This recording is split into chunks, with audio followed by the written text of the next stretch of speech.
Kaguchia. You know. And we look at the housing, the debate in the Senate. I'll come to that in just a bit. I believe we have some of the clips on the housing levy because that one passed. The housing bill passed in both the National Assembly and the Senate. So we'll talk about that shortly. Yes. You know, first I want to advise my brother here. The issue of honesty. Yeah. He should wait for us to talk about honesty.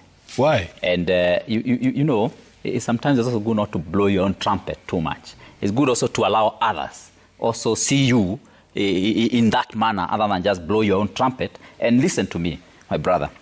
Are you going to blow my trumpet? I am going to tell you as it is. You are if you're not going to blow it, I might as well blow it myself. You are as dishonest as it comes. Show us it. You are as dishonest as it comes. Yes. You know, Sifuna says that we passed a law to tax import of sugar at 4%. And he says we are dishonest and that we don't want to discuss that in public. We want to talk about it hiding because we don't want Kenyans to see us talk about taxation. First, the issue of taxation is not an issue to be afraid about. It's not anything to be embarrassed about.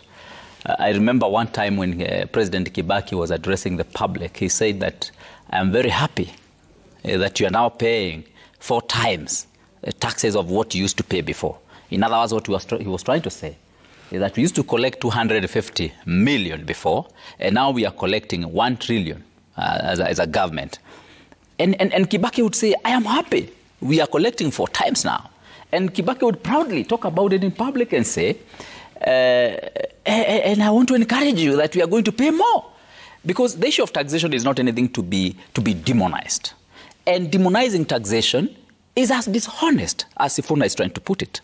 Saying that we have imposed a 4% tax and now we should be embarrassed about that on import sugar, and now we should be embarrassed about that, I think that is the most dishonest remark that you can sugar. get. Are you getting? You don't think there's a imported white sugar? There's a distinction, Kaguchia. Yeah. You know, Sifuna, one of the reasons, and maybe you also need to explain to you some of these things that I know you are not in Kenya Kwanza governments, and so you may not buy into the Kenya Kwanza's plan. But the issue is, one of the Kenya Kwanza's plan is to lower any import that we get to this country. And one of the things that the government has done really is to introduce various taxes targeted to discourage imports and then introduce other aspects to be able to encourage production. Yeah. And one of the things that the government has done is to introduce an import tax on most of those things, like sugar. The government has introduced a tax. But on this other side, what's the government doing about it? The government, in that same law, the Sugar Act that my brother is talking about, has also introduced various measures to encourage farmers to be able to produce sugar in this country. One of the things that has been introduced in that act is, I mean, not even in the act, one of the things that the government has done is to propose to write off 100+ billion Kenya shillings in terms of debt that has bedeviled the sugar farmers. And once you have freed the sugar farmers from debts which have been there for ages, what you're meaning is that now whatever collection that you have from the sugar farmers, I mean, whatever revenue they raise is going directly into their pocket now, other than paying those debts. The other thing that the government is doing, and I think this is what we need to focus on. Yeah. As we're talking about taxation, we also need to ask ourselves, what is it as a government must do to ensure that we encourage production? And one of the things that has been done is to give subsidies to the farmers. Are you getting? And also to create infrastructure that is going to support the same farmer to farm and also to be able to take their produce to the market. Okay. And also when they take it to a market, to find a market that is existing somewhere. So, for example, you have a sugarcane farmer or even a coffee farmer who is getting a subsidized fertilizer in their factory. As we talk now, of course, I know the Mukurweini people will know that that has not happened in terms of the coffee fertilizer. It had not gone last year, but the other fertilizer went. But of course, we have raised this with the government, and it has now been procured, and it will be available at the factory. Now, if you provide this fertilizer to the coffee farmer at the factory level, and then you're also going to make the road from the factory to the market. And then the Minister of Agriculture is also going to ensure that the farmer is able to get better prices for their product. That farmer, even if they were to be taxed, and they still take home much more than what they would have taken before, that farmer will tell you, tax me. Why?